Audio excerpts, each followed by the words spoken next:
Fala galera, bem-vindos a mais um episódio do RPGcast. Eu sou Galacta. Eu sou o Suco Detox. E hoje nós vamos estrear nosso quadro o Ação Livre RPGcast, o podcast mais rápido da RPGsfera. Porque ele se passa em um turno. Afinal, falar é ação livre.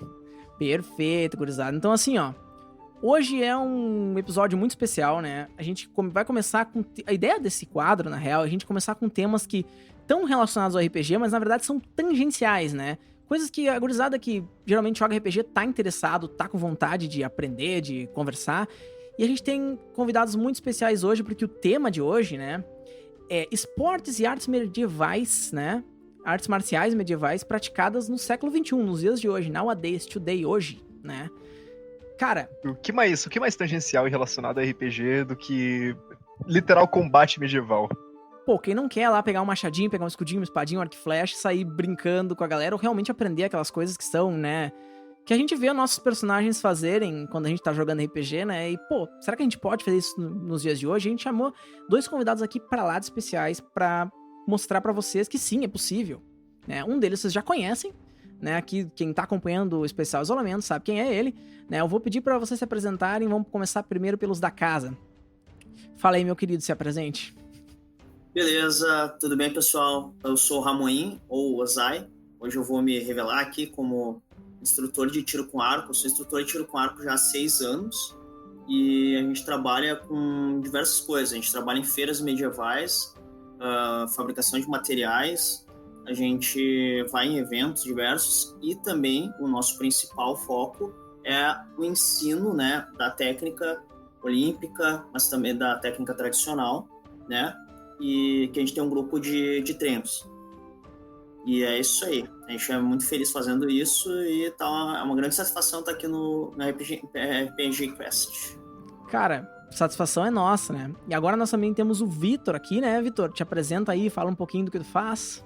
E aí, pessoal, tudo bem? Eu sou o Vitor, eu sou instrutor de esgrima histórica, ou na sigla em inglês RIMA, que é Historical European Martial Arts, que é basicamente a gente busca manuais e manuscritos autênticos da Idade Medieval e era da Renascença, e a gente busca essa arte marcial que ficou esquecida com o tempo e a gente reconstrói ela e aprende com os mestres da antiguidade a, de fato, lutar com espadas. Cara, total. Eu e o Detox, a gente tava bastante ansioso pra começar esse quadro da Ação Livre, porque, pô, a gente já entrou com o tema assim rasgando, né? Pô, chamamos uma gurizada aí de respeito, velho. Os caras já tem uma carga aí. A gente fez um brainstorm aí do episódio antes pra ver mais ou menos o que a gente ia conversar. Os caras nos derramaram história, sabe? E a gente ficou, tipo, fascinado, cara, com a quantidade de conteúdo que pode sair disso aqui. Então, meu, se vocês quiserem agora, vamos começar assim, dar um tema inicial, né? Vocês devem ouvir muita besteira, assim, sobre da bagagem das pessoas que chegam pra vocês pra querer aprender. Quando chega um aluno novo, assim, um RPGista daqueles, né, bem nerd, como nós todos aqui, né, o que geralmente bate, assim, quais são os mitos, as coisas, as bagagens que essa gurizada traz aí pra vocês? Começa... Mas os mitos que a galera guarda de muito tempo sem praticar de verdade, sem realmente saber propriamente como funciona. Se o cara chega de primeira viagem, qual a coisa que ele geralmente vê, um mito mais clássico? Posso começar, que tá batendo aqui na minha cabeça uns... Pô, manda abraço. O pessoal chega e pergunta, botar o arco de lado, que nem no Skyrim, funciona? Não, gurizada, não dá, porque se tu bota o arco de lado, tu puxa, e aí normalmente tem que puxar até o rosto para conseguir aproximar do olho, né, ficar mais fácil de mirar. Uhum. E também se tu puxa de lado, na verdade tu puxa mais para baixo, tu bate no teu peito a corda, tu não consegue puxar mais, então é subótimo, tu não vai conseguir puxar muito e fica muito afastado do rosto e é isso aí. Então não é muito bom. Teve algumas tradições que faziam isso, mas considero que não é tão bom assim. Ele queria tradicional e olímpica não fazer isso. Perfeito. Outro é flecha de fogo. Cara, flecha de fogo. Seria muito legal se desse certo, porque aí seriam os lasers da Idade Média, né? Tu tira a flecha lá, né? E vai... Então Mas quer dizer que, não que funciona. matar o Thor Iron Fist em Arton não é a coisa mais possível do mundo. Flash de fogo não faz milagre, não é profecia, É, não só mata com ninguém. muita A quantidade. Pô, Só então gastando muita magia. vou A lá quantidade xingar. de séries Agora, e jogos que mentiram agora eu pra vou gente, xingar. velho. Vou xingar o É. Leonel Caldela, não adianta. Não, coitado do Caldela. Né? Maravilhoso É. romance do Caldela, nada contra. Porra, Caldela genial, teus romances, não, nada contra. Eu sou teu fã, inclusive, nada contra mesmo. O Só cara é sabe. massa, o cara é O massa. cara é massa, o Caldela é massa. Mas as flechas, elas, com a velocidade que elas chegam, né? Daí apaga qualquer tipo de fogo, assim. Então, visualmente, não vai ter fogo na flecha. Pode ser que lá no final chegue uma brasa, alguma coisa, uma fagulha, e aí pode ser um início de incêndio, né? Pode ser uma flecha incendiária nesse sentido. Mas é muito ruim. Foi pouco usado, porque é ruim e reduz muito a precisão, reduz muito o alcance. Normalmente são dispositivos que atrapalham muito o voo da flecha, né? Uhum. Então, de modo geral, melhor dizer que não funciona. Se funciona em 30% dos casos, então... Talvez alguma coisa cerimonial, assim, mas pra realmente causar dano na pessoa, não vai pra frente. É bem prático, assim. Perfeito. Eu acho que a última, assim, é a questão do... Acho que é o filme Como Gente Grande, não sei.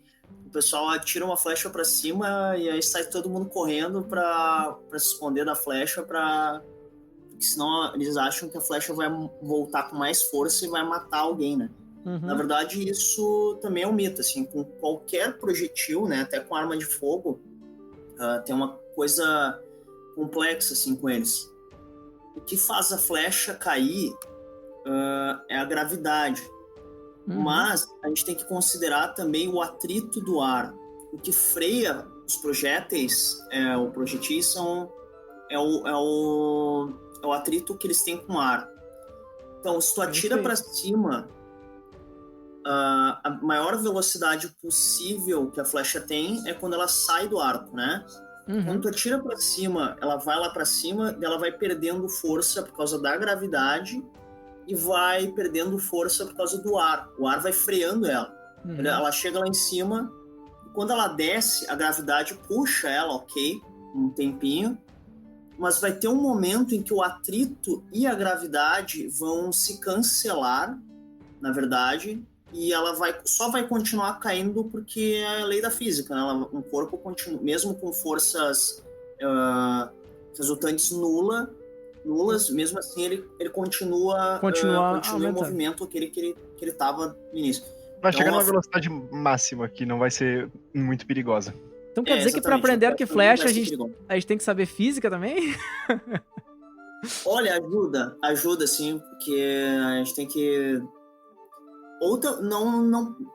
Bom, ajuda, mas não é necessário, assim, a gente explica bastante, o pessoal entende, então pode ficar tranquilo assim, pode ficar tranquilo que é só chegar. A gente ouve alguns mitos na esgrima, acho que o primeiro deles é, isso existe? Que é o cara que chega, vou treinar. A própria arte é um mito, né? Medieval? Que história é essa que eu vou treinar como os caras treinavam na Idade Média? Bom, fica a dica, funciona, existe. Assim como a gente tem no Kung Fu, Karatê, as modalidades que tem um monte de guarda e nomes de técnicas, etc. A gente, por algum motivo, no senso comum, a gente meio que ignora isso, mas isso existiu na Idade Média, na Europa, e existiram vários mestres e várias tradições, e as posições das espadas tinham nomes, a posição das guardas tinham nome, os nomes dos golpes, a interação de lâmina e etc. E era toda uma ciência que existia por trás, né? Então é mais ou menos isso que a gente vai atrás. Então acho que basicamente esse é o primeiro mito que tem que deixar de lado, ok, isso existe, treinem, esta é a arte marcial dos nerds, tá? Sim, pesquisem sobre isso, porque é importantíssimo. Você é nerd, a carteirinha de nerd vem se você pratica rima. Tá? Perfeito. Então tá aí, né? E pra RPG não é diferente, né, cara? Então a gente tá tudo no mesmo saco aqui, velho. Mas aí elas começam a surgir as perguntas mais capciosas, assim, que é do tipo, eu preciso ser forte pra segurar uma espada? Pesava 10 quilos, 50 quilos, quanto é que pesa isso? Bom, esse é o primeiro mito, assim, que as pessoas não têm noção que os caras tinham que lutar horas e horas em campos de batalha, então as coisas tinham que ser relativamente suportáveis, né? Não podia ser Perfeito. uma armadura de 100 quilos, 50 quilos, né? E a mesma coisa com os equipamentos de guerra, com as armas, né? E eles eram relativamente leves, tá? Uma espada de 2 mãos ou a espada longa, que a gente conhece nos RPGs, uma espada longa pesava 1,5 kg, quiçá 2 quilos. Uma montante, um espadone, ou espada larga da RPG pesava 3 quilos, 3 quilos e pouco. Uhum. Tá? Não eram coisas de 10 quilos, não era um galão de água de 20 quilos desse que tu carrega em casa, sabe? É um litrinho de fruque só, né? É um litrinho de fruque, exato. Então, aquela garrafa PET lá que tu tem em casa, é mais ou menos aquilo ali que tu vai ter que manusear por 1 hora, 2, dependendo do treino e de como for a batalha. Acho que esses são os primeiros mitos que surgem. O cara vê o Conan, né, daquele tamanho, o Arnold Schwarzenegger, com os braços gigantescos, tu vai achar, não, aquela espada ali tá pesando a vida do cara, né? A questão também é que tem todo um condicionamento, né, específico, de musculatura específica que a gente vai usando, né? Então, a gente usa para os treinos espadas de madeira, wasters, mas a gente tem as espadas de aço, que são simuladores tais quais os medievais, mas por causa da quantidade de pessoas e por segurança de treino, a gente lança a mão das wasters, né, que são essas armas de madeira, feitas com a devido tamanho, especificações exatas e tal, só não consegue ter o mesmo peso. E os alunos começam treinando com as de madeira, se acostumam, aí vão para de aço e não aguentam 20 minutos de treino, né? E continua sendo 1 quilo e pouquinho. Sim, né? sim. Porque demanda musculatura, né? Para construir. Mas depois que tu começa a acostumar, acostuma o músculo, cria musculatura específica e aí o treino flui de boas. Esse sentido da musculatura específica é realmente para esse tipo de esporte, assim, é bem isso, assim. O arco também é musculatura específica. O pessoal pensa, é musculatura do braço, não sei o quê. É bem das costas, é os trapézios, é o romboide, né? Enfim, a musculatura dessa parte ali e realmente é só treino. Tem que treinar. Às vezes a pessoa tá na academia, tá trabalhando forte, assim, a musculatura, mas ela também não tem a técnica que permite recrutar na ordem certa os músculos, assim, pra puxar certo, às vezes desgasta bastante, assim, mesmo a pessoa tendo um treinamento forte, tá? A musculatura específica é bem importante até pro arco, né? Eu quando comecei a fazer Kendo, fiz Kendo 6 meses aproximadamente, a espada, né, de madeira, de bambu, ela pesa aproximadamente 700 gramas. Cara, eu via com bíceps, porque tu segura ela assim de frente, né, com os braços dobrados, e aí tu fica flexionando levemente o bíceps pra segurar aquela espada assim. E, cara, o Kendo tem uma guarda só, é uma posição só, né, o Kamae. Daí tu ficava ali, Kamae, assim, ó, 2 horas de treino. No final, cara, eu não consegui esticar meu braço nas primeiras semanas, velho. Ficava destruidaço, velho. Totalmente quebrado. Mas, enfim, né? Acontece. Isso aí. Cara, começa... Pra tudo que tu vai praticar, né? Quando vai fazer natação, fazer corrida, fazer qualquer coisa, sempre tem uma musculatura específica. Então, pô, faz todo sentido. Como qualquer esporte, qualquer arte marcial, né? Tem sempre aquilo que é extremamente aplicado. Mas mega massa. Então, no final das contas, a espada não é tão pesada quanto parece, mas... puxa tanta musculatura quanto parece. Sim. A gente treina... Tu falou de ficar na posição estendendo a lâmina à frente, né? Apontando pro rosto do oponente ali. Uhum. Essa posição no nosso sistema italiano é conhecida como posta longa, ou a posição longa. E para entender a física que rola por trás das espadas, né? Tem toda uma questão de física com alavancas e etc. Para entender essa interação de lâmina, de que ela flete mais para um lado ou não flexiona para o outro. Enfim, tem toda uma regrinha ali que a gente tem que começar a entender. E a gente pede pro colega ficar em posta longa, enquanto o outro aluno fica praticando. O cara que tá ali parado só segurando, depois de um tempo, o ombrinho começa a ceder, a espada vai baixando, tava no rosto, já tá no tórax, assim, quando vê o cara tá apontando pro chão já. Coitado, né, meu? Mas o cara também tá exercitando ali, né? A musculatura branca, né? Tendão. Tá dando ali paulada ali, né, cara? É uma musculatura bem de... A arquearia, ela trabalha não uma musculatura de explosão, né? Que é de fazer movimentos rápidos, mas é de sustentação. Também são aspectos específicos da musculatura. E aí, eu acho que a ali na espada tava falando isso também, né? E aí se dialoga com isso. Mas tudo é treino. Tem que treinar, é coisa específica, coisa aplicada, tem que treinar. É isso aí. Ô Ramonho, o Vitor comentou que ele usa espadas de treino. E os arcos, eles são de treino ou eles são arcos, tipo, que realmente fazem estrago? Sim, os dois. Na verdade, a gente começa com os manuais, né, da World Archery, da Archery GB, da Field Archery, enfim. Eles recomendam que seja começado com 16 libras ou 18 libras no máximo, dependendo da constituição física da pessoa. A gente começa com arcos tradicionais, bem mais leves, assim, arcos bem simples, mas é para o pessoal pegar primeiro a postura, né, como ter consistência na técnica, uma consistência inicial boa, e aí depois a gente tem disponível os arcos olímpicos, um pouco mais fortes, né? A gente tem de 26 libras para entregar para o pessoal, que aí já 26 libras tu consegue atirar 50 metros com precisão, assim, bota a mira, bota o estabilizador, enfim, ou às vezes nem precisa, né? Se o cara se arriscar bastante, consegue atirar com precisão essa distância, assim, bem tranquilo. Mas aí depois se adquire equipamentos apropriados, né, para um treinamento mais, para uma puxada mais forte, né? Mas tem que ser com paciência, não dá para pegar arco forte de primeira. Tem pessoas fazendo absurdos por aí que lesionam, outras que não dá para criar consistência, porque tu atira 2, 3 tiros, cansou. A gente tem que treinar tirar no mínimo umas 100 flechas por treino para conseguir ter uma boa consistência, assim, progredir, assim. Mas se tu pegar um arco de 16 a 18 libras e acertar na perna do amiguinho, machuca? Teoricamente Sim. é um arco de treino, né? Sim, machuca. Então a gente nunca aponta pra ninguém sob hipótese nenhuma, nem bicho, nem bicho ainda. Isso aí, nem animais, pode machucar sim. Tá. Não é letal, né? Mas vai machucar.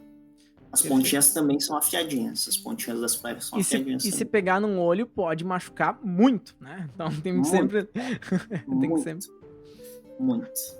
Ô, Vitor, eu tinha uma perguntinha sobre rima, que eu acho que é uma coisa que provavelmente surge bastante, principalmente quando tu olha esgrima, né? Que é sobre a tridimensionalidade da luta. Que geralmente é sempre, tipo, um de frente pro outro. E quando tu pensa, numa batalha de combate com espada, num ambiente medieval, tu sempre pensa numa tridimensionalidade muito maior, né? Claro que depende do contexto em que tu tá inserido, né? A gente tem contextos diferentes, os próprios manuais de época trazem esses contextos em que a arte era aplicada, né? Eles praticavam uma arte única, né? Um dos mestres de Bolonha, na Itália, Manciolino, num tratado dele de 1531, ele traz que existem vários contextos em que a arte era aplicada, mas era sempre a mesma arte marcial, né? Então tu podia ter um duelo, o que eles chamavam de barracas, em que era aquele cercadinho, assim, tá? Um quadrado, e dois entram, um sai. Não, brincadeira. Mas dois entram até a morte. E o primeiro que sangrar perde.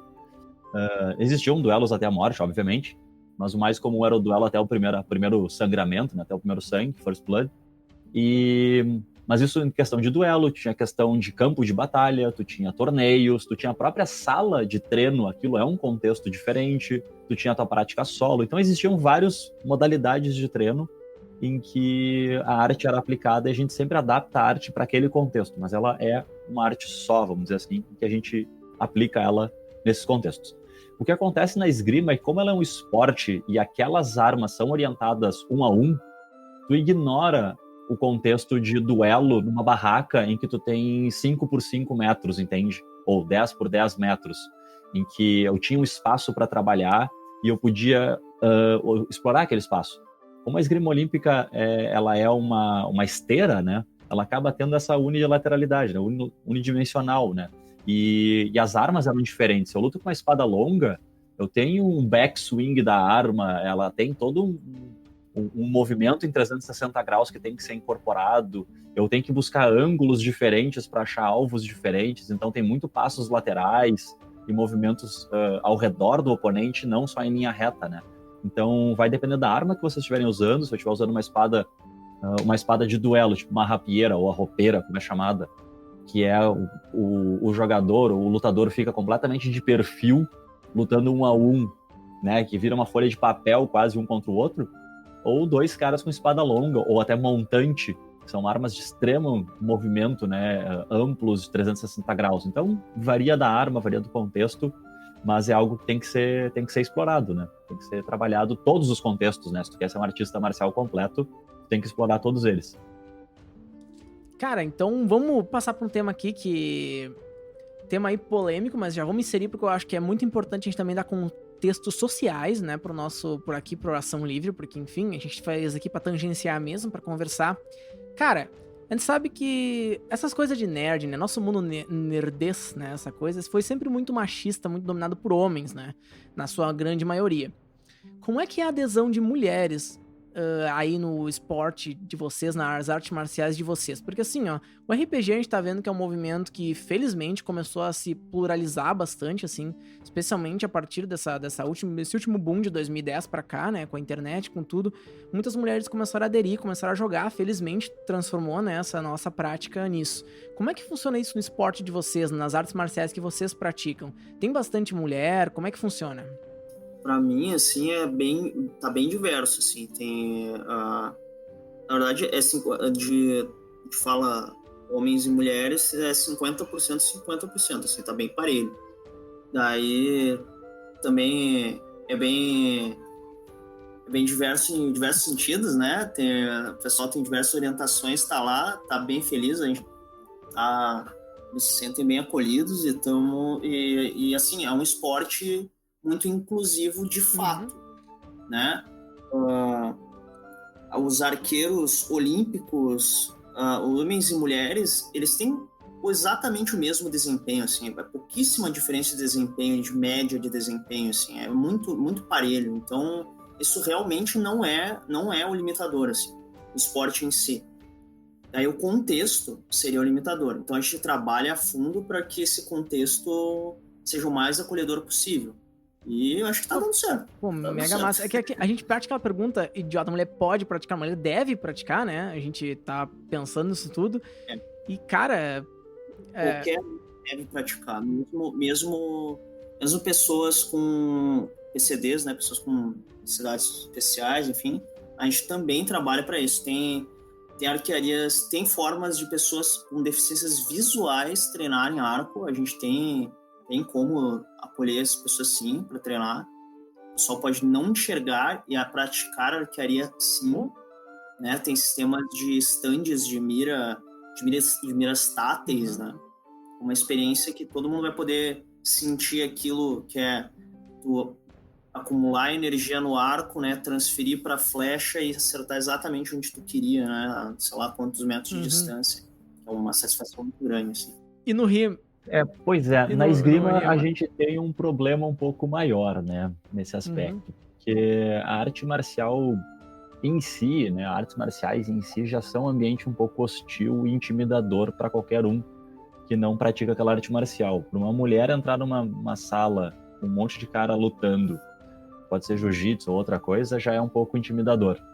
Então, algumas modalidades têm um certo hype, né? Tipo, o Muay Thai tem um baita hype para as gurias treinarem, mas a esgrima histórica é um pouco assustador porque tem um monte de cara lutando de máscara de esgrima preta, que tu não enxerga a cara, os loucos com uns porretes de aço de 1,20 m na mão se batendo na cabeça.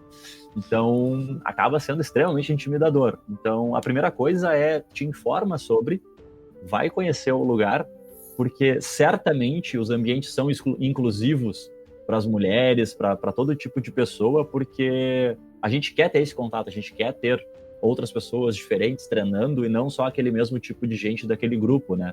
Então, na nossa escola, a gente abre para todo mundo e a gente tenta sempre, o pessoal passou na frente, a gente tenta, não, vem aqui, vem ver como é que é, vem conversar, te informa sobre, porque o não conhecer acaba também sendo um pouco intimidador, né?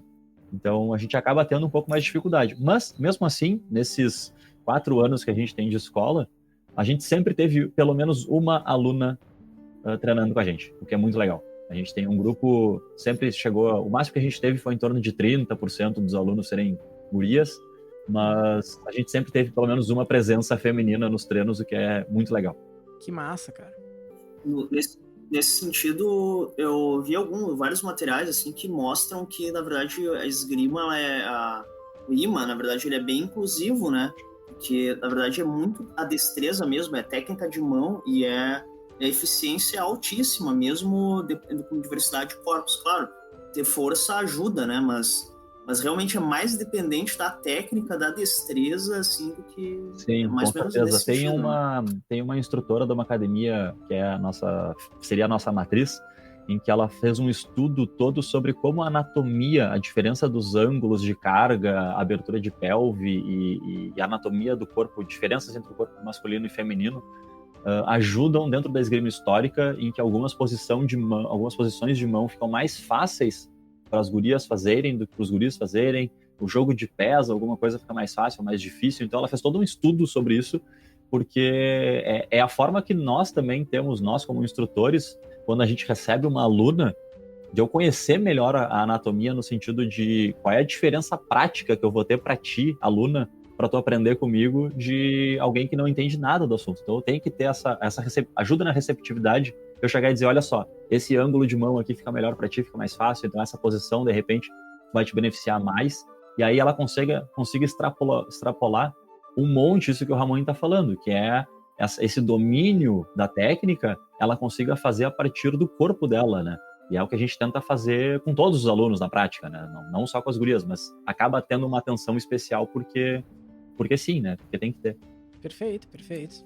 Isso, na verdade, é a definição de inclusão, né? É a gente pegar as características únicas de cada pessoa, cada particularidade, né? E incorporar isso, seja no esporte, seja numa sala de aula, se tu for dar aula, seja em qualquer outro lugar, né?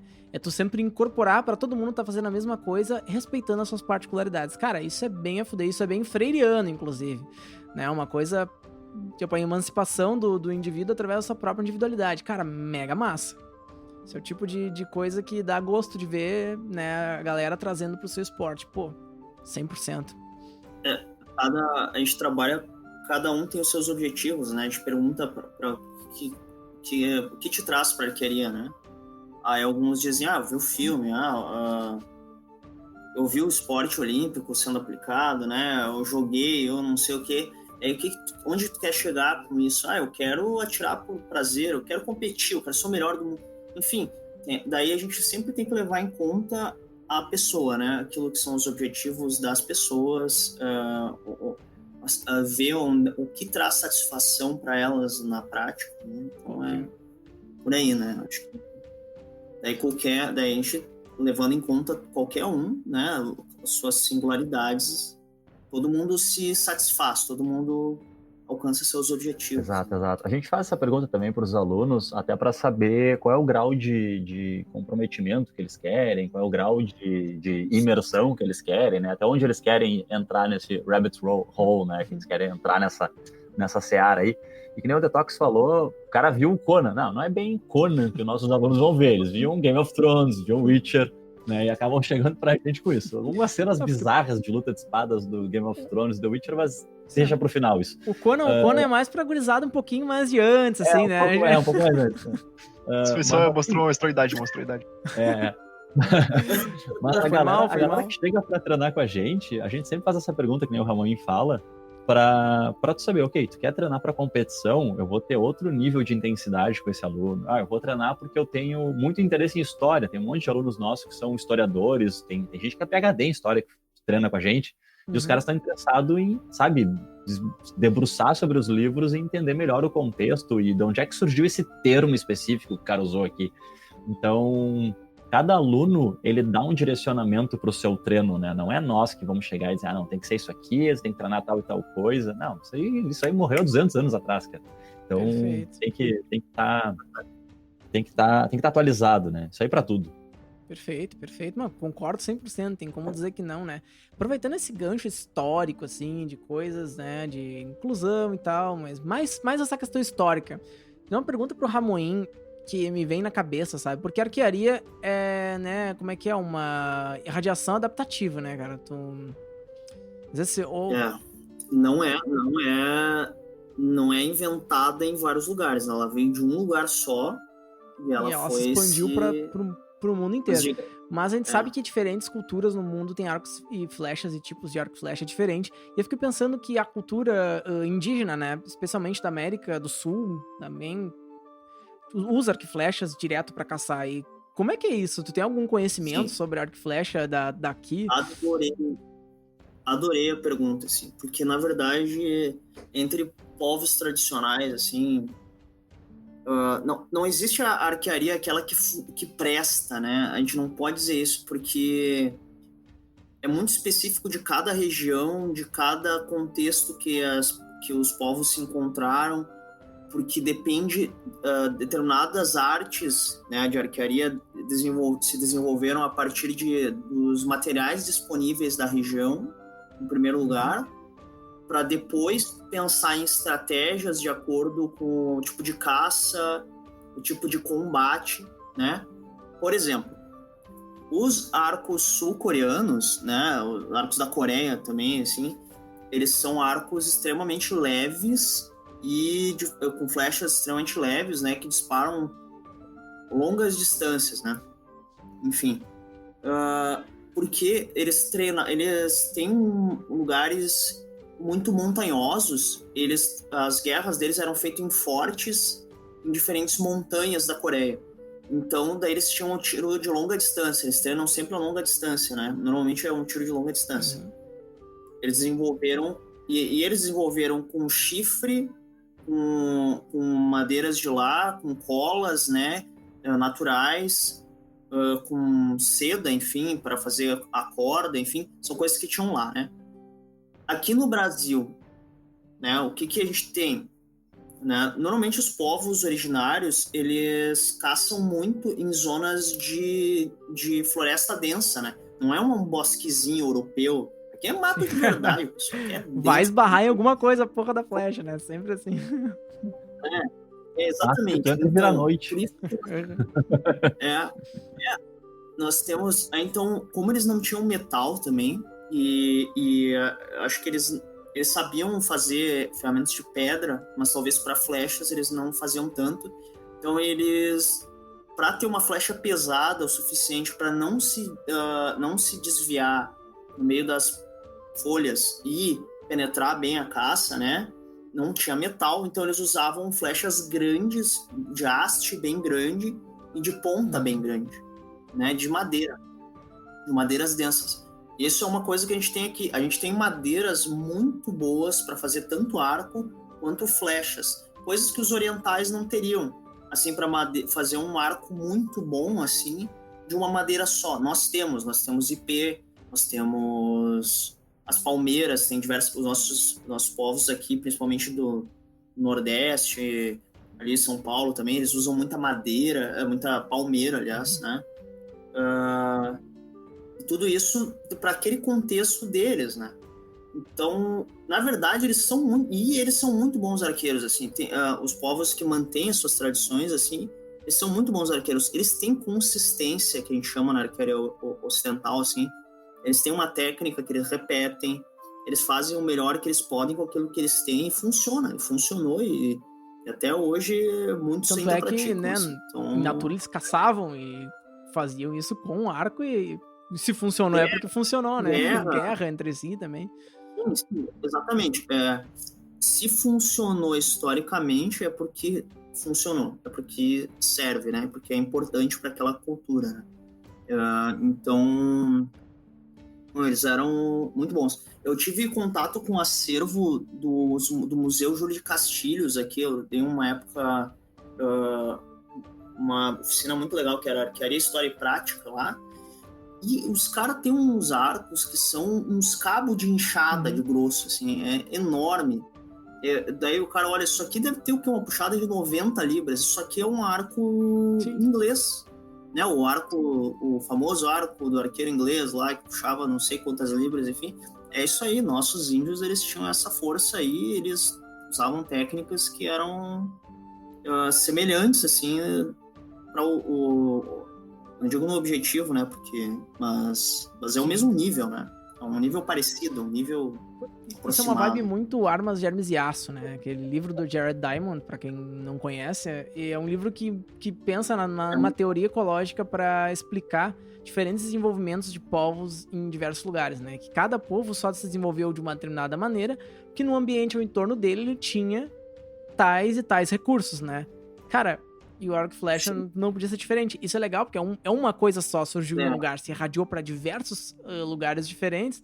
Exatamente. E é muito importante a gente dizer da onde que saiu. Ele saiu, a gente não tem certeza qual foi a data inicial, né? Mas a gente tem certeza, a gente encontrou, quer dizer, a humanidade, né? Os arqueólogos, eles encontraram flechas e pontas e arcos, assim, com 20 mil anos de idade na África do Sul. A gente sabe que foi por lá, entendeu? Saiu da África e foi se irradiando junto com a colonização humana. Não foi inventado em diversos pontos, isso não existe, né? Raríssimas coisas que se fazem, acontecem isso como na humanidade, biologia, né? Como na biologia, não evoluiu uma espécie, né? Enfim, mas então é isso, assim, saiu da África, foi saindo, chegou aqui na época do Bering, né? Quando eles estavam atravessando o estreito, a gente encontrou as primeiras lanças, pontas de flechas e lanças, assim, ali no norte da América do Norte, que daí teve uma região de alto congelamento, né? Enfim. Então, veio junto com a colonização humana, assim. Mas saiu, sim, da manhã. Saiu da África, assim como os seres humanos, né? Foi caminhando... Isso me deixou curioso sobre o contexto histórico por trás da espada, né? Porque eu tenho certeza que é bem diferente, certamente. A espada ela tem uma evolução bem mais... em termos de utilização convergente, mas ela surge em tudo quanto é lugar, né? E é exatamente dessa forma que vocês falaram. Cada povo com seu contexto e entorno, né? A realidade local é que vai conduzir as armas que eram utilizadas, né?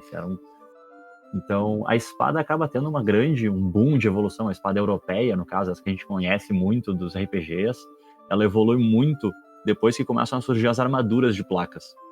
Né? No momento que começa a surgir o cavaleiro medieval e a metalurgia avança a ponto de construir placas para proteger um corpo e o cara vira um tanque de guerra em cima de um cavalo, aquelas espadas que cortavam deixam de ter qualquer sentido, né? Porque bater aço com aço não entra, não tem essa. Então, ali pelo século XII, XIII, que começa a surgir muito dessas armaduras, as espadas começam a ter uma grande, grande mudança no seu formato, no seu tamanho, comprimento, elas começam a ficar mais longas, mais finas, pontas mais agudas, o cabo começa a aumentar de tamanho para tu conseguir gerar melhor alavanca e multiplicar mais a força. Então, toda essa evolução, assim, tem todo um estudo que se faz em cima disso, mas é bem complexo traçar essas evoluções, porque os próprios mestres na época, as próprias pessoas que utilizavam as espadas até o final de 1700, 1800, os caras chamavam tudo de espada, ponto. Mesmo a espada de 1 metro, com uma guardinha reta, sabe, que não protegia nada, o cara segurava numa mão, isso é uma espada. Aí o cara pega uma espada gigante de 1,20 m, que nem uma rapieira ou roupeira no português, o espanhol, tem, sei lá, uns 50 anéis em volta da guarda, e a gente chama de rapieira hoje, cara, era tudo espada. Espada. Então, isso surge, essa diferenciação da evolução que teve, é muito nossa, né, da era vitoriana ali, de 1900, 1800, que começa, não, agora vai ter que dar nome e classificar tudo diferente e tal. Então, esses historiadores mais recentes é que começam a colocar as coisas em caixinhas, assim. Tipo, até, às vezes tu vai numa cultura, o que é a espada dessa cultura é diferente dessa, mas aqui o nome da espada é espada nesse idioma e o nome dessa espada é espada no outro idioma. Exatamente. Perfeito. Não, é interessante tu ver, né, essas evoluções, porque então a espada, não sei, isso eu chutando, pensando numa questão pré-histórica, né, as coisas começaram com lâminas menores e foram aumentando meio que isso, né, porque... Mais ou menos isso. Uma faca para uma espada é uma linha tênue do que é uma coisa e o que é outra, né. Um facão mais longo pode ser uma espada de um gume, né. Aqui todo ano a gente faz um encontro gaúcho de esgrima histórica, E nesse ano a gente convidou uns instrutores de São Paulo e a gurizada lá fez uma palestra sobre as facas sorocabanas, uma espada brasileira. Já no título, o cara já veio trazer a polêmica, que eram as espadas usadas pelos bandeirantes, né? Uhum. Que era justamente isso. Onde é que tá a definição? Onde é que tá o limite tênue entre um facão, faca, espada? Qual é o... Sim. Cara, é interessante essa discussão. Até os povos astecas, né, tinham coisas como porretes laminados, né, que é meio que um pedaço de pau daqueles de madeira, assim, com algumas lascas de obsidiana, né, pra cortar. Aquilo, por pensar em todos os tempos, é uma espada com uma lâmina de obsidiana, né, um negócio totalmente... Parece feito no Minecraft, assim, né, mas existiu, tá ligado? E é um negócio diferente, massa, assim, né, e é legal pensar também que, puxando a brasa pro nosso assado, né, a gente tem o treinamento da arte marcial, ela tá dentro de todo um contexto histórico, mas ela é um guarda-chuva de técnicas, né, assim como no arco e flecha tu tem vários tipos de tiro, vários tipos de arco, etc, tudo faz parte de um conjunto de coisas. Então, na esgrima, tu tem que aprender a lutar sem armas, tu tem que aprender a lutar com uma adaga, tu tem que aprender a lutar com a espada em uma mão, em duas mãos, com lança, com um machado gigante. Tem todo um contexto que era o treinamento do cavaleiro daquela época e que a gente tem que explorar essas outras armas para conseguir entender melhor a espada em si, né? Perfeito. Então, tu aprende muito das técnicas de desarme, agarrão e derrubadas e arremessos no solo com a adaga, e coisas que tu também vai aplicar muito similarmente com a espada de duas mãos, por incrível que pareça. Eu aprendo a fazer uma técnica com a adaga e extrapolo ela para as técnicas com espada de duas mãos, ou até para lança, machado. Então são coisas que é interessante. Interessante ver que é um guarda-chuva de coisa, né? Não é só uma coisa estanque. Tu pega um paralelo com RPG de mesa, se pegar o GURPS, por exemplo, que é o sistema que a gente está sempre jogando, os níveis pré-definidos para te utilizar um tipo de lâmina, né? É outro tipo de lâmina, às vezes. Tu sabe mexer com uma faca, entre uma faca um pouco mais longa e uma espada curta, não são mundos tão distintos assim, né? Tu pode rolar, sei lá, espada com o teu conhecimento de faca, né? E assim vai. Quanto maior a espada, mais próximo uma de outra, ou mais distante que vão ser, né? Mas enfim, isso também se traduz pra realidade, né? No final das contas, não são mundos tão distintos. Os conceitos, no final das contas, são os mesmos, né? Eu quero ferir o meu inimigo sem ser ferido. A gente tem um espaço curto, eu não posso pegar atalho em reta, então a distância entre eu e ele é uma linha reta, que eu tenho que controlar ela, e ele não pode controlar. Então só bater, né? E a física é bem simples nesse aspecto. A gente tem a gravidade, tem a interação das lâminas em que elas fletem, né? Elas inclinam para um dado lado, né? Contra a chapa dela, ela vai inclinar. Né? Se tu pegar duas espadas e pressionar uma na outra na chapa, ela vai envergar. Mas se tu pegar com as lâminas, elas não envergam. Então esse tipo de conhecimento tu aplica para todas as armas. Perfeito, que nem na Arya Stark, né? Quando o Jon Snow fala pra ela, a ponta aguda é a que tu aponta pro teu inimigo, né? Tá aqui, isso é universal, né, velho? Exatamente. Até no arco e flecha. A ponta aguda é a que tu tá pro teu inimigo, mas nunca pro teu colega de treino, né? Que nem o Ramon diz, nunca pro seu colega de treino. Cara... Mas assim, ó, vamos falar de uma coisa que ninguém gosta de falar a respeito, mas é necessário. A gente tá numa pandemia aí faz mais ou menos 1 ano, e esses treinos, tiveram que arrumar uma maneira de fazer mesmo quando não tem uma situação de normalidade. Como é que é isso para as áreas de vocês? Vocês continuaram, teve que pausar tudo junto, ou toma precauções? Eu confesso que no início, assim, eu dei uma parada legal para ver o que ia acontecer, né, com o contexto todo aqui em Porto Alegre, principalmente. E aí eu parei com as aulas presenciais, mas aí a World Art ela lançou algumas resoluções aí que era um esporte seguro, quando é praticado ao ar livre, né, com os cuidados de limpeza dos equipamentos, enfim, equipamento de uso individual. E aí daí eu vi que estava ok, né? Daí eu voltei a dar aulas presenciais. Mas eu também estava dando aulas virtuais, né? Então, a solução para dar em momentos de pandemia é limitar o número de alunos, né? A gente usa 3, ou um para cada alvo, né? Na verdade, no máximo, por horário.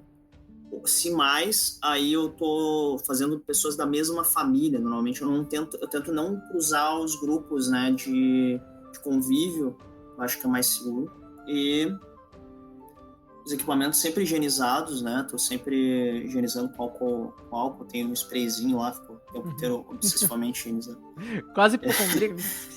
Vai limpando. É o jeito, né?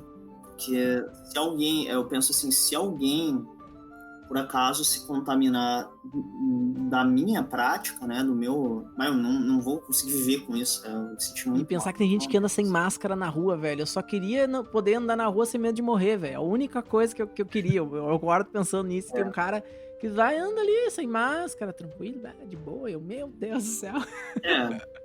É que ficar tirando e botando máscara é ruim, porque daí tu contamina, né? A máscara quando tu tira, quando tu bota, enfim. Então, se botou, fica o tempo inteiro. E se acostuma, cara. A gente não é desconfortável, gente. Não é. A gente aguenta, assim. A não ser que tu fosse nadar, né, cara? É outra história. Fazer natação é outra história. Eu pratico natação e eu tive que parar esse ano inteiro de pandemia, porque, velho, né? Não dá pra nadar de máscara, não tem como. Arco e flecha é um esporte ao natural praticante da distanciamento social, né, cara?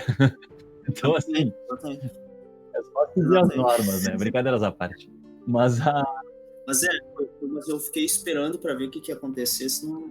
Mas tá certo. A gente migrou bem rápido, assim, pra questão online, porque todas as academias tiveram que fechar em Porto Alegre, né, num dado momento.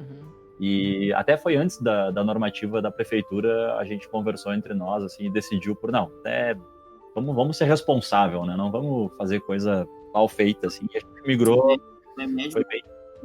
Você é médico também, então. A gente teve que migrar rápido para essa nova realidade. A gente até ficou uma semana relativamente parado, estudando como fazer a migração. E desde março do ano passado a gente está com aulas online, em que a pessoa tem que ter um certo espaço em casa, remove ali um pouco da mobília, pega um cabo de vassoura se tu não tem uma espada, que tem mais ou menos o mesmo tamanho, e vamos começar a prática. Mas é complexo, assim, porque a interação de lâminas é o fundamento, né? Tu tem que ter esse contato de espada com espada para entender como é que elas se comportam, né? Da batida ser mais lateral, se tem uma pressão maior ou menor, enfim. Tem toda uma questão ali de interação tátil que tu não consegue ter sozinho. Mas o fundamento, que é pegar a mecânica, pegar a movimentação, pegar a postura, como fazer o arco de movimento, como proteger as mãos, etc. Tudo isso tu vai acabar fazendo sozinho, com pandemia ou sem pandemia. Essa é a moral. Vai treinar em dupla, mas tu vai ter que chegar em casa e ter teu treino solo, metade do tempo. Com certeza, pelo menos metade do tempo vai ser solo, com pandemia, sem pandemia. E a gente voltou agora, final do ano passado, a gente retornou às nossas aulas presenciais, mas só com um horário na semana, uma vez por semana, só um horário. A gente reduziu a turma a no máximo 6 pessoas, e as pessoas não podem vir em 2 semanas seguidas. Então elas têm que vir numa semana, ficar 15 dias fora e voltar depois. Então a gente tem uns 10 dias ali para ver se aconteceu alguma coisa, e a gente sabe quem teve contato com quem. Então a gente isola pequenos grupos assim. E, de novo, mesma coisa que o Ramoim, máscara o tempo inteiro, mesmo que tu esteja com máscara de esgrima, tu vai ficar com a máscara protegendo o nariz e queixo, álcool gel, não pode trocar equipamento com os coleguinhas, não pode fazer técnica de agarrar, enfim, a gente faz todo um protocolo de segurança.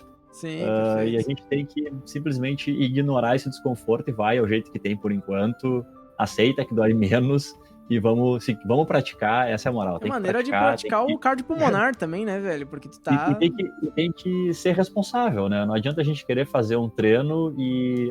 porque fica melhor eu tirar a máscara, eu vou treinar sem máscara. Tá, aí você foi a gaita. Você foi, ó, a gata com a cinta e não... a gente não controla mais nada. Nós temos o conceito do ponto de ancoragem, né, na arquearia. Tem algumas outras arquearias de diferentes tradições que eles têm uma ancoragem que a gente chama flutuante, né? A ancoragem é onde tu puxa o arco até um determinado lugar e aí tu encosta teu dedo, tua mão, enfim, em algum lugar do teu rosto, vai ser sempre aquele, vai repetir, vai ficar lá, né? E daí a gente vai puxar sempre ali, e aí se tiver que atirar mais para cima, a gente não puxa mais, né? A gente ergue o arco, né? Faz para mirar mais para cima. Então, o ponto de ancoragem normalmente é na boca, na região da boca, e aí o pessoal tá usando máscara, E a gente vai usar máscara sim. Vai aprender a usar a ancoragem Não, com máscara. Até sim. porque é Vai uma atrapalhar coisa um pouco, tátil, vai, né? Tu mas vai conseguir sentir onde é a tua boca, mas- sinestésico, né? Sim, Basicamente. Perfeito, perfeito. Ah, Na pior das hipóteses, vão pensar que a gente é um ninja agora e tá treinando os troços. ô. Isso, Na verdade, nas fotos, assim, quando tu olha de longe, assim, o pessoal atirando com arco, com a mascarinha, vai ficar da hora. Tipo- Fica da hora. Só se junta as cores certas ali do outfit que o pessoal chega. Tu vira literalmente um muito personagem de massa. anime, né, cara? O ninjutsu não usa, não usa espada também, velho? Olha aí, tamo aí, né? Isso. Do que? Ou um Ranger, eu gosto de pensar, os Rangers do Senhor dos Anéis, né? Que tem os caras de verdade, é verdade. Os carazinhos, às vezes o capuz, assim, fica Pô, tu muito é da o hora. Faramir próprio, né, velho? Né, ali tá. Tô parecido com eles. Pô, É o teu momento de ser Faramir, vai lá. É isso aí, vai fundo. Cara, que legal, meu. Esse episódio tá muito a fuder. Tô muito feliz de ter convidado vocês, porque, tá rendendo um papo super massa, super construtivo. Espero que a gente esteja, pra gurizada que tá assistindo aí, né, pô, transmitindo um conhecimento que vocês não possuem. Então, assim, ó, agora eu quero que vocês façam o jabá de vocês, cara. Falem um pouquinho do que vocês... como é que contata vocês pra praticar, né? Qualquer link que vocês forem dizer aí, eu vou deixar aqui no link da descrição no YouTube pra acessar as páginas de vocês, tudo direitinho. Mas, cara, falem aí, meu. Como é que faz pra encontrar? Como é que faz pra praticar? Mo, agora eu quero praticar. Bora. Como é que faz? No momento, a gente está tendo aulas no Parque Marinha, atrás do espelho d'água ali da Praça Almirante Tamandaré, aquele que tem um canhão ali no meio do Parque Marinha, nos sábados e nas quintas de manhã. Então, tem o meu link do WhatsApp, quer dizer, tem o WhatsApp ali, o pessoal fala bastante por aí. Pode conferir na página do Instagram e do Facebook também, da tribo Tiro com Arco, que a gente vai ter vários materiais ali para vocês conhecerem, fotinhos da gente treinando e tal, bem legal, assim. E é por aí. Então, vocês podem entrar em contato com a gente pela página, pelo WhatsApp, enfim, pelo link do Super Prof também. Perfeito. Esse aí tá permanente aqui na descrição do RPGcast, né? Permanente, né? Tô adorando, cara. Tô adorando. E também, o que a gente faz é a gente ensina tiro com arco tradicional ou tiro com arco olímpico, depende da preferência da pessoa. E a gente tem equipamento, né? A gente empresta o equipamento enquanto a pessoa preferir, mas todo arqueiro tem que ter o seu equipamento a partir de um certo momento, né? Não é pressionar a pessoa para pegar, mas uma hora vai ter. Te empresta e treina bastante, treina legal e a gente chega longe, vai tirar longe. Perfeito. Bom, a gente, basicamente, vocês podem pesquisar por Praeliator, ou Preliator, que é latim de combatente, praeliator.com.br, é o nosso site, é o nome da escola. Mas se você pesquisar esgrima histórica ou esgrima medieval Porto Alegre, tu nos acha direto. E, né, a gente está agora, no momento, a gente oferece aulas de espada longa, espada singela, que seria a espada de uma mão, por falta de termos melhor no português moderno, espada singela e rapieira, tá? São essas três armas, são os nossos 3 correntes de estudo. A gente está construindo uma plataforma online para treinamento online que a gente pretende deixar, mesmo depois que acabe a pandemia, para as pessoas de fora ou que não são da cidade, não podem treinar presencialmente com a gente. Isso é uma das surpresas que a gente está montando para ter no futuro. A gente tem um blog que eu estou sempre postando alguma informação, alguma curiosidade ou alguma coisa de treinamento mesmo específica. As aulas presenciais estão sendo na Praça Japão, tá? Que é uma praça que tem pouco movimento, é bem tranquila, não tem muito assédio de pessoas ficando na volta, então é bem tranquilo de treinar, que é um problema, tu chegar com espadas de aço, tu vai na redenção, tu não treina, né? Tem que escolher então, nosso lugar de escolha foi a Praça Japão, que é bem tranquilo, aos sábados à tarde, das 13h30 às 5h30, a gente tá lá fazendo esse rodízio que eu falei, a cada 2 semanas, indo grupos diferentes, né? Indo grupos. E é só dá para vocês fazerem o treinamento medieval completo. De manhã vocês vão treinar arco comigo ali, de tarde vão lá pro Vitor O cara tem proficiência agora em arco e espada, velho. Ó, se vocês quiserem. Aí saiu o Faramir de fato. Exatamente, então vai virar o Faramir de fato. Esse é um momento de Faramir real, né, cara? Só não é o Legolas porque a gente não é elfo. Mas nada né? impede de tu Todo pegar mundo. umas bondas e passar na orelha, velho. E sair treinando. Treinamento de 2 espadas, pra quem tá curioso, a gente tem também, de vez em quando a gente faz oficinas com 2 espadas da Ibope, é bem interessante. Mó da hora. A gente treina o arco olímpico, né? Mas aí a gente aborda diversas. A gente conversa sobre. Eu não tenho a vivência necessária, assim, para. Eu conheço, né? Mas eu não tenho a vivência necessária para ensinar adequadamente técnicas orientais, enfim. Mas o que a gente faz também é tiro rápido. É isso aí a gente sabe fazer. E aí, o Legolas, você tá pensando em atirar que nem o Legolas, dá pra chegar perto. Ó, dá pra- olha só, gurizada. Vamos virar o Legolas aí, ó. Vamos falar com o Ramoim lá que o negócio tá bonito. Lembrando que os links aqui, tanto do Vitor quanto do Ramoim, né, da Preliator e da tribo, vão estar aqui na descrição desse vídeo, né, pra quem tá assistindo pelas outras plataformas, né, pelo Spotify, etc. Entra lá no YouTube, nem que seja só pra dar um likezinho no vídeo, que também ajuda bastante, dá uma olhadinha nos links aqui da gurizada, né, porque o trabalho deles é sensacional. Vocês não vão se arrepender de entrar em contato com qualquer um dos dois pra aprender, porque, pô, aqui no RPGcast só tem convidado top, Rogerinho. Então aqui, ó. Os links também vão estar no post de divulgação no Instagram, né? Perfeitamente. Agora a gente vai divulgar esse episódio no Instagram e vamos colocar os links aí pra vocês seguirem. Vamos deixar lá no link da nossa bio, com certeza, o link de vocês permanentemente pra quem quiser, né, aprender isso aí. Pô, agora então vamos pra uma brincadeirinha rapidinha aí, perguntinhas velozes pra gente finalizar, né? Primeiro pro Ramoim. Ramoim, aqui ó, perguntas rápidas sobre arquearia. Arco ou besta? Meu arco, né? Se Lógico. fosse besta, tava ensinando besta, né, velho? Não, a besta ela tem suas vantagens, ela é legal também, mas o arco. Ah, cara, não tem como. É muito bom. Qual que é melhor? Arco inglês ou arco mongol? Depende, né? Depende muito, mas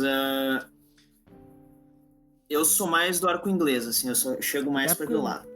Mas se tu tivesse um cavalo, talvez a Eu- história fosse diferente, né? A história fosse diferente, né? Mas existiam arqueiros ingleses montados, né? Até, eles não chegavam a atirar correndo, mas eles atiravam cavalo Perfeito. também, assim. Dá. Com a técnica certa, possível. dá. Então tá. possível. Só uma perguntinha bem idiota, né? Dá pra tirar 2 flechas ao mesmo tempo? Com eficiência? Olha, mais ou menos, cara, mais ou menos. Dá, mas não vale a pena. A resposta é essa, não vale tanto a pena. Tu vai se divertir, mas tu vai ver que não A vale diversão é tanto maior praticando com uma flecha única, né? Então, uma flecha Perfeito. única, com certeza. Eficiência. então tá, o Vitor, agora sobre a espada. Fazer o spin attack é bom ou não é? Ai, meu Deus. Lá vem os bárbaros do Diablo 2 com o Whirlwind lá girando, que nem os malucos. Não, pelo amor de Deus, não faça isso.